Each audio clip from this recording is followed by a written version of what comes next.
সন্তান সুপারির কাছ থেকে প্রতিদিন সুপারি চুরি করে। ছেলে মনের আনন্দে সুপারি চুরি করে বিক্রি করে আর সব টাকা প্রেমিকাকে খাওয়ায়। কয়েকদিন যায়, পিতা গিয়েছে সুপারির বাগানে, গিয়ে লক্ষ্য করে দেখে কি ব্যাপার, সুপারি গেল কোথায়। তার কারণ যে সংসার করে সে তো বোঝে যে আমার কোথায় কি কি আছে। আর কথা বলেন না কেন আপনারা, ঠিক কিনা? এখন পিতা একদিন গিয়ে দেখে যে এক বাধা নাই, বাধা বোঝেন তো। পরের দিন গিয়ে দেখে আরেক বাধা নাই, তৃতীয় দিন গিয়ে দেখে আরেক বাধা নাই। মনে মনে ভাবছে যে আগে কাকে বলবো, আজ চোরটা কাকে হলো ধরবো। এমনটাও তো হতে পারে যে আমার ঘরের স্ত্রী চুরি করে তার অন্য কোনো কাজকে সম্পাদন করতে পারে। এমন কি হয় না? এই মহিলারা যারা সংসারের টাকা স্বামীর কে না হলো বলে যারা উন্নতি করার চেষ্টা হলো করে, এরা হচ্ছে নাফরমান মহিলা। কথা বলেন না কেন? এটা কি এই ওয়াজ বাড়ি পর্যন্ত পৌঁছাবেন বলে হুজুর এইভাবে হলো বলেছে যে মহিলা স্বামীকে না বলে অন্যকে ধার দেয়, টাকা দেয়, এটা হলো বুঝবেন যেটা মানে এটা ওই আবু জেহেলের মতো তার চরিত্র হলো আছে। কথা বলেন ঠিক কিনা? তাহলে মহিলাকে বলবেন যে স্বামীর অবর্তমানে স্বামীকে না হলো জেনে একটি মরিচের ফোটাও, একটি মরিচের বোটাও, একটি লবণের কোয়াও তুমি অন্যের বাড়িতে দিতে হলে পারবে না। এটা আমার আমানত। আর এই আমানতটাকে সঠিক জায়গায় এবং এই আমানতটাকে রক্ষা করার জন্য আল্লাহ আমার ঘরে তোমাকে মেহমান করে পাঠিয়েছে। সুবহানাল্লাহ করে বলো। তাহলে এই আমানতের জন্য খেয়ানত না হয়, এই খেয়ানতটা যেন না হয়, সেই জন্য তুমি আমার স্ত্রী, তুমি আমাকে না বলে কাউকে টাকা ধার দিতে পারবে না, 1 কেজি চাউল ধার দিতে পারবে না। তুমি আমাকে না বলে সংসারের কোন জিনিস তুমি সম্পাদন করতে হলে পারবে না। অনেক মহিলারা বোঝে না, না হলো বুঝেই বিভিন্ন ঝামেলা হলো পাকায়। এই জন্য মেয়েদেরকে তালিম দেওয়ার দরকার হলো, আছে না নেই? কথা বলেন না কেন? আছে না? তাহলে মেয়ে যদি শিক্ষিত হয়, সন্তান শিক্ষিত হবে।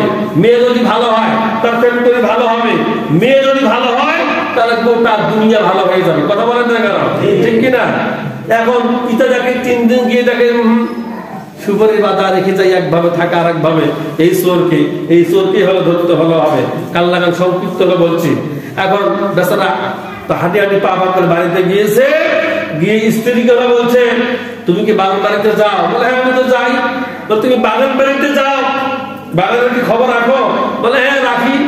এখন স্বামী মনে মনে ভাবতেছে বাগানে যাও, খবরও রাখো, কিন্তু সুপারিতে চুরি হলো, এটা করলো কে? এই সুপারিতে চুরি হলো না করলো কে? এটাকে চুরি করার কোনো কারণ হলো আছে? বললো না স্ত্রী। বেচারা খুব কষ্ট নিয়ে গাম্ভীর্য শরীর হলো নিয়ে বসে হলো আছে। পরের দিন সকালবেলা গিয়ে দেখে তার মা অর্থাৎ ওনার স্ত্রী তার ছোট ছেলেকে চুরি হলো দিয়েছে। আর ওই মহিলা বাগান পরিবেশন হলো করতেছে, এমন ভাবে বাগান পরিবেশন করতেছে, অর্থাৎ পাহারা দিচ্ছে, বেটা তুই চলে, তুই পারে, আমি দেখি তোর আব্বা কোন পাশ দিয়ে হলো আসে। বেচারা খুব চালাক, অন্য দিক দিয়ে ঢুকি দেখে যে সন্তান গাছের হলের মধ্যে, মা বস্তা নিয়ে মোটামুটি ভাবে বেড়াচ্ছে। সামনাসামনি হাজির দিয়ে বলছে কি খবর, ছেলে গাছে কেন? বলছে ছেলে এমনিতে গাছে হলো উঠেছে, তোমার হাতে বস্তা কেন? বলে বস্তা এটা এই যে একটু পাতা নেওয়ার জন্য আসছিলাম। স্বামী মনে মনে ভাবতেছে সর্বনাশ, সব কিছু চাক্ষুষ প্রমাণ, বস্তা হাতে, ছেলে সুপারির কাছে পেরে, তোমাকে তো এই বাধা হলো দিলে, তুমি মিথ্যা কথা বলো কেন? আল্লাহর বুঝতে কষ্ট হলো, হয় না? কি সালাচর, কে সুপারি চোর, কে রাষ্ট্রীয় সম্পদ চোর, কে কালেমা চোর, কে নামাজ চোর, এটা আপনি জানেন এবং না হলো জানেন, আপনি করেন এবং না হলো করেন, আপনি পৃথিবীতে যেমনি হলো চলেন, আপনি যে কত নম্বর বাটপার আর শয়তান, এটা মানুষ হয়ে মানুষের কাছে সাধু সাদা সম্ভব, কিন্তু আল্লাহর কাছে সাধু সাদা কি সম্ভব নয়। তার কাছে সাধু সাজতে হবে, তাহলে পূর্ণাঙ্গ খাঁটি হবে আমলে সলিহা হলে করতে হবে, গোলামি করতে হবে একমাত্র কার জন্য বলুন? আল্লাহ।